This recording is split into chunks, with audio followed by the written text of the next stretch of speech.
Hello and welcome to the Overwhelm is Optional podcast. I'm Heidi, Marke, coach and biggest cheerleader for successful but secretly overwhelmed women. As well as weekly episodes here on the podcast, you can find out more about what I offer by going to heidimarke.co.uk.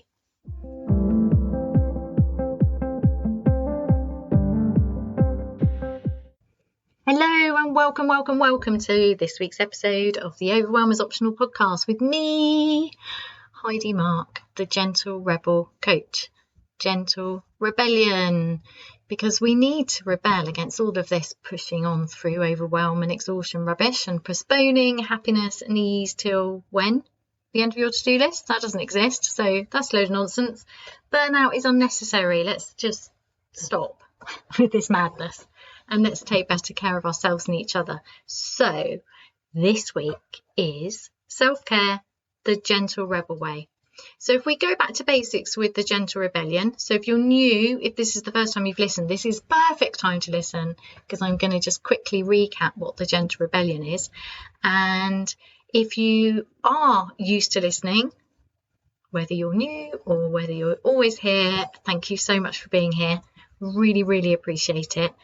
And if you're used to being here, then this is just going to join things together even more, I hope. So we're going to apply what you know and apply it to self-care.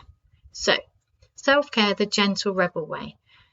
So the gentle rebel commits to herself first, to living her life her way. Straight away, if what comes up is, well, that's really selfish, you can't put yourself first, let's just turn that around. If everybody in the world, imagine a world where everybody committed to themselves first, to looking after themselves, to having really strong boundaries, to being themselves, to being authentic, to loving and accepting themselves, the world would change for the better. It's not selfish. It's a basic thing. When we take care of ourselves, we can take care of each other. When we can take care of ourselves, we can ask for what we need and we can stop doing things that are actually really bad for us. It doesn't mean everything would suddenly be perfect. It just means things would be better, would be easier, because it's much easier to be in a relationship with somebody who loves themselves, because you're not having to try and second guess whether they really want to do that. They really want to even eat that. You know, if you're going to cook with your partner and you think, do they really want that? I don't know. And these are small things, aren't they? Whether we choose to eat what we really want with somebody else, or whether we choose to just let it go because it's easier. Sometimes that's because we're coming from a place where actually we really don't mind. And other times it comes from a place where we're like, yeah, I really don't want to go to that restaurant, but I'm not in the mood for an argument. So it's really worth tuning in and listening to what's going on for ourselves in our interactions with each other, because that mirrors back to us how good we are at just saying, actually, this is what I want, this is what I need, this is what I really want right now. It doesn't mean we always want to be going around going, well, I want this, so I'm not compromising. You know that's not what I mean. I mean that when we love ourselves and accept ourselves, we are easier on ourselves, we are kinder to ourselves, we are more focused on what's important to us. It's easier for us to live on purpose and to feel connected to what's important to us and what our purpose is, what we really want to be doing at this season in our lives. It's just easier because it's not so fuzzy and messed up, and we're not trying to second guess ourselves. We're not trying to second guess other people. When we build that level of trust with ourselves, I know myself, I trust myself, I love myself, I know what matters to me, I know what I need to do to take care of myself.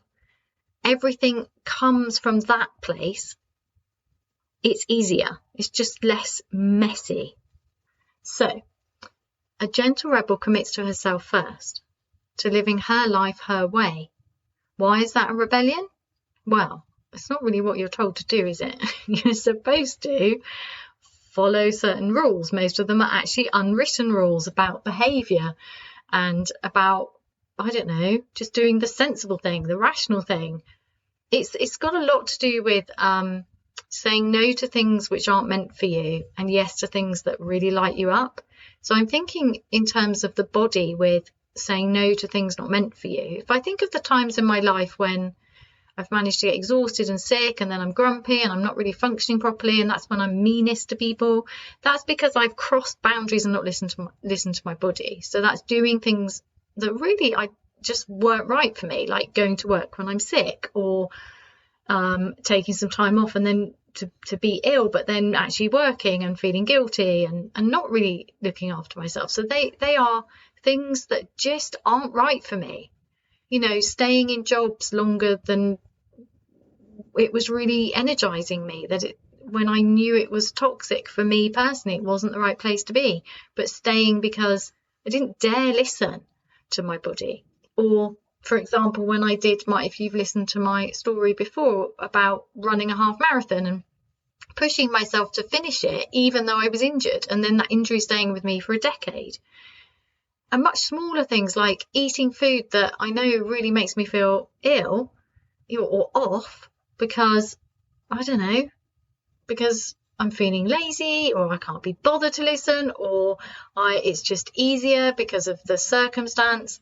These are big and little things. When we're able to say no kindly and gently but firmly, no, that's not for me, but this is for me. It leaves more space. It allows us to be clearer and more energized, more focused, more purposeful. And then saying yes to what really lights you up. I think of that as a real heart-centered thing of but what would make me sing? What would make my heart sing? What would just delight me? What would be just really delicious to do instead of whatever I've got fed up with, drudging the same thing? What would light me up? So this is the gentle rebellion. It is taking a stance for yourself, but gently. Because I don't know about you, but in the past, when I've got felt pushed up against a wall in terms of I'm not really able to look after myself with the expectations that are being put on me. It's too much. It's just not working for me. I've tended to get feisty and shouty. I've tended to feel like nobody's listening because I haven't felt able to, because I haven't felt I had any power or a choice. I tend to get feisty. I either get feisty or I withdraw, or a bit of both. But I haven't, in those circumstances, I wasn't able to, I didn't yet know how to. And this is the gentle rebellion, is knowing how to rebel against those societal expectations, those cultural expectations of achieving the impossible. This is mainly within work. If you think about when you're in a work situation where you have too much to do, it's impossible, but you're still expected and pressured to achieve it. And you're working really hard, and you're also taking on things for other people, and it's exhausting you. It's really not good for you. But because you think it's temporary, or it has to be done, you don't feel like you have any choice for whatever reason, you tend to push yourself. Being able to gently but firmly rebel against that is really powerful, because if you do the rebelling in a feisty, shouty, public way, you lose your power or you lose your energy. It costs a lot. If you can do it gently, if you can just notice, so the gentle rebellion would be noticing that, listening to the body. That's not for me. This exhaustion, that's not for me. I don't want to be exhausted. I don't want to be overwhelmed. I don't want to constantly be feeling unwell. I don't want to burn out. This isn't for me. I want to be outside right now. I want to be feeling at ease. I want to be feeling good. I want my life back. I'm done with this. Like, being able to notice that, and then the noticing is the gentle rebellion, because once you've noticed and acknowledged, you are starting to listen to yourself. And as soon as we start to listen to ourselves, things change. And this can be done very gently, with huge amount of love, kindness and compassion. And very importantly, it can be done secretly.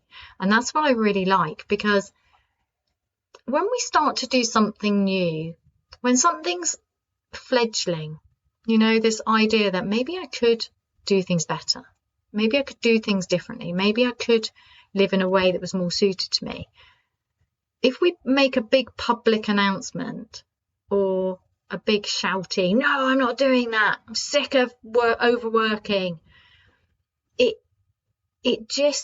that costs us. When you can, it's not just that it costs us, it's that when something's fledgling, it's not really ready to be discussed because we don't really know what it is yet. So allowing listening privately, secretly, gently but firmly is really powerful. So the gentle rebel commits to herself first, to living her life her way. She listens to her body, she connects to her heart, and she controls her attention. So controlling your attention is once you know what your body needs, once you've listened to that, once you've connected your heart, or in any of it, actually it doesn't really matter what order you do this. It's a constant practice of not just allowing the mind to be in charge. The mind isn't designed, it hasn't evolved to carry all of that information, all of that heavy responsibility on its own. It's why we're so tired and overwhelmed. When we outsource bits of all the things there are to do to hold our lives together, it just becomes easier. And one of the big things to do is to control our attention, because our attention is so valuable and everybody wants our attention, particularly in this time in history. So our attention is accidentally and deliberately stolen from us, manipulated all of the time. We have the technology to do that, we have the knowledge to do that, and we haven't set our world up yet in a way where we're really valuing each other's attention, where we feel like it's easy. I don't find it easy to go, the normal things that people are absorbing. I find it really overwhelming. So for example, going into a city or going shopping or anywhere really, even driving with roads nowadays, roads have constant alarm signals. Like there's just a lot of fear signals everywhere.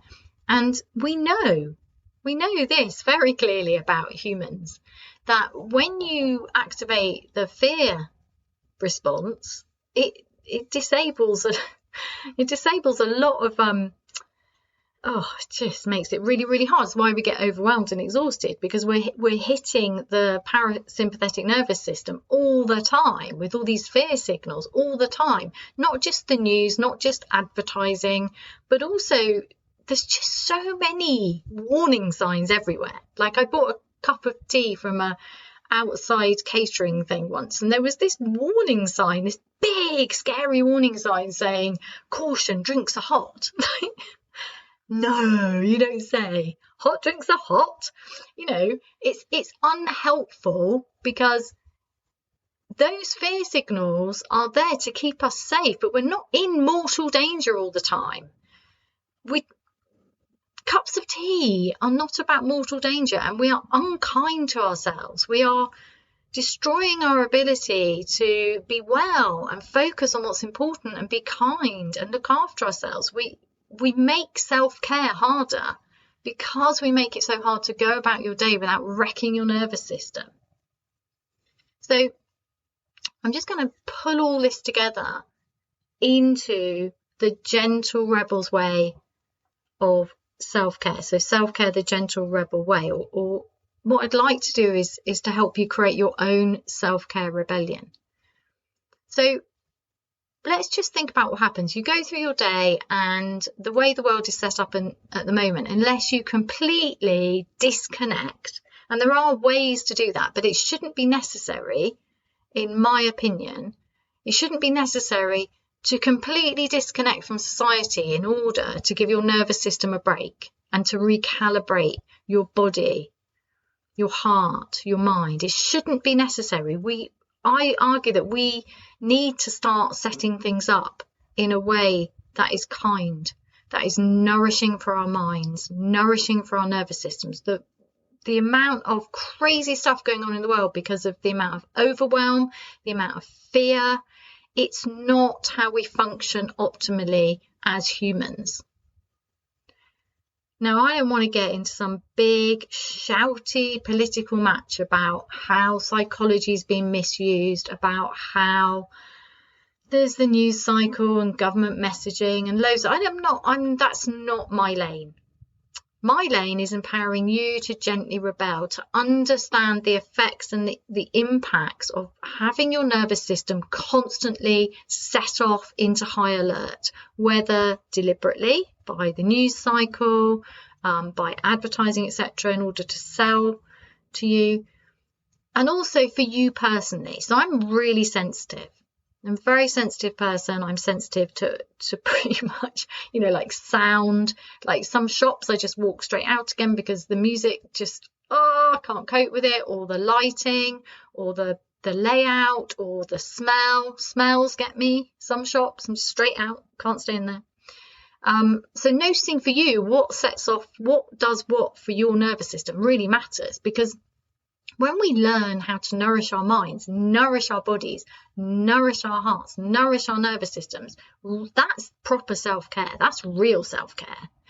The kind of self-care that I feel can trigger us into overwhelm and just another thing to do, more pressure, the whole I should be better at self-care, I ought to book massages are great, I need a break, I know I need to sit down. There's a lot of shoulds, oughts, must-dos about self-care, which can just feel too much. Even things like when you reach a certain income level, you really ought to hire a cleaner. You shouldn't be cleaning your own house. What if you like cleaning your own house? Like one of my clients, self-care for her, one of the things is just knowing that folding laundry makes her happy, so she can choose to do it. Whereas it's easy to think when you're busy, well, it doesn't matter, it's not that important. But if it nourishes you, then that's your self-care. So I think I really want to break, I know, I want to break the idea that self-care is something that you achieve. So for me, in kind of, my level of where I am in the world, I can often feel a pressure like I should have a cleaner, I ought to outsource this, I ought to do this, I ought to.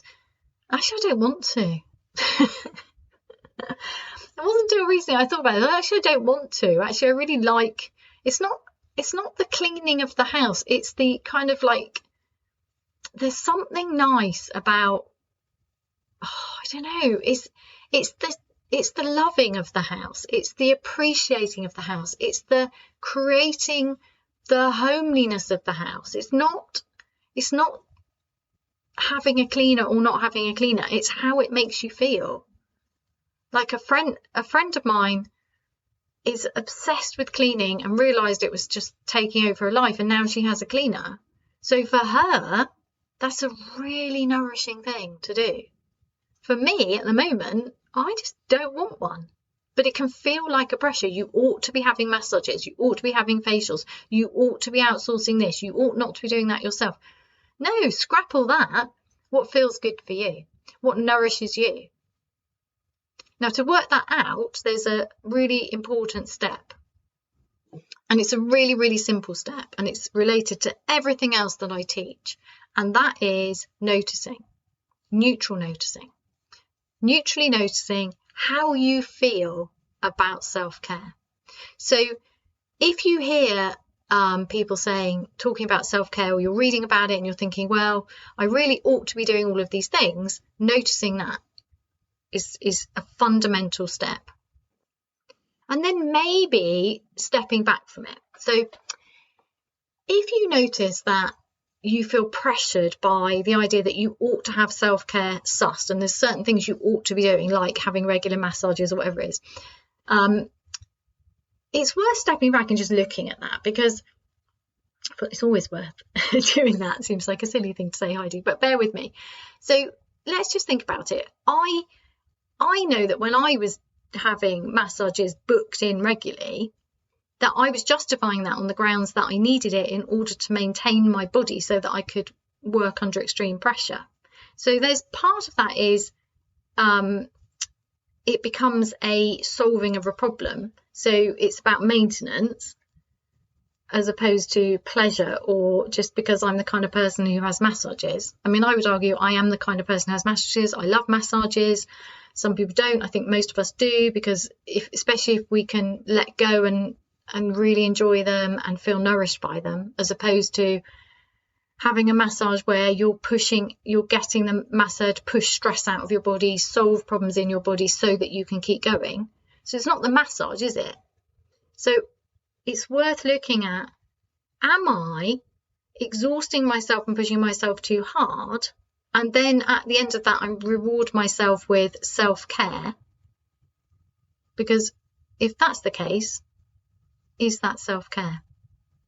I would argue we can back it up and make it easier. And that is by neutral noticing. Noticing completely neutrally how self-care feels for us at the moment. And then making it this simple. When you neutrally notice throughout your day, and by this I mean, and you can get hold of my free audio if you haven't already, the 1 minute mark, just click the link below or go to my website. It's the tab at the top, 1 minute mark.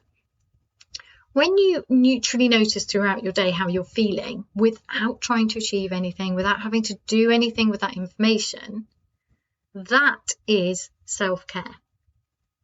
Because when we notice how we feel and we acknowledge it, whether or not we choose to act on that information, we feel seen and heard. We feel cared for. Think about it for a moment. When you listen to a friend who you can't solve the problem for, but you just listen, she feels great. When self-care becomes about problem solving, it's really hard. It's messy, it's tricky, it's just heavy, overwhelming, pressure. When it becomes about caring for yourself by listening and listening without judgment, neutrally noticing, that is the beginning of your self-care rebellion. That is how we shift things for ourselves. That is the beginning of self-care the gentle rebel way. Gently rebelling against the use of self-care to maintain ourselves so that we can just keep abusing ourselves by pushing ourselves too hard. And then noticing what delights us, what nourishes us, and what doesn't. Moving away from what doesn't, allowing in more of what does. Because it doesn't have to be that hard. You don't need to push yourself to exhaustion to justify time for yourself or a massage or whatever it is. Or worse, getting sick. You don't need to do that. I would argue that's not self-care. Certainly not gentle rebel self-care. You can gently but firmly rebel against that by noticing how you feel. Now, I know this can be difficult when we are exhausted and busy because there's a contradiction between the two. We're exhausted, we think there's something wrong with us, we shouldn't be exhausted, what's wrong with us? There's nothing we can do. How does it help to notice that, Heidi? How does it help? Well, it doesn't help to just notice it, but it does help to notice it neutrally. Oh, I'm really exhausted. I need to know that. Thank you, body, for letting me know. Thank you for letting me know that I'm pushing you too hard. I'm sorry that there's nothing I can do today, but I'm listening. Listening, the power of listening. When were you last heard? When were you last listened to? Listen to yourself. I'm going to say this, let me be your terrible warning. It took me years of my body shouting at me, and it wasn't until it screamed at me, i.e. I burnt out and wrecked my health, that I really did something. And throughout that time, I was prioritising self-care, as in I was having regular massages, I was doing all of the things. No. What I know now is what I needed to do was really listen. Neutrally, without judgment, without trying to change anything, without trying to achieve anything. Just noticing, completely neutrally, how you feel at any moment in your day is powerful. Give it a go. How? Either get hold of the 1 minute mark or just notice. Just tune in. Just allow your attention. It's a great attention practice anyway. Allow your attention to just move from everything going on in your mind, from all the external distractions, just for a moment. Allow your attention to move into your body. Feel your feet on the ground. Allow your belly to soften if it wants to. And if it doesn't, that's okay. Just notice completely neutrally how you feel in this moment. And know that however you feel is just however you feel. And that's okay. You don't need to be other than you are. You're already perfect. Thank you for being here. I'd love, love, love to know if this episode resonated with you. If you decide to use the 1 minute mark, if you decide to find your own way of just neutral noticing or anything at all, I'd just love to know. And if you'd like to have support while you create your own self-care rebellion, I've created a lovely, lovely, lovely, very small, tiny, huge coaching package called the Self-Care Rebellion, or what have I got? Rebellious Self-Care. I love that. Rebellious Self-Care. Just come and work with me for a month. And yeah, let's move self-care from being another thing to do, another thing to fail at, and let's get you set up with your own very bespoke rebellious self-care. If you're interested, just either email me at heidi@heidimarke.co.uk or go to my website and just follow the links and you can get hold of me. I'd love to hear from you. Have a great week. Thank you for listening to this week's episode. If this resonates with you, please use the like, subscribe and share buttons to help other people find their way here too. And please do go to www.heidimarke.co.uk/the 1 minute mark with an E to join my mailing list and receive my free 1 minute life-changing audio practice.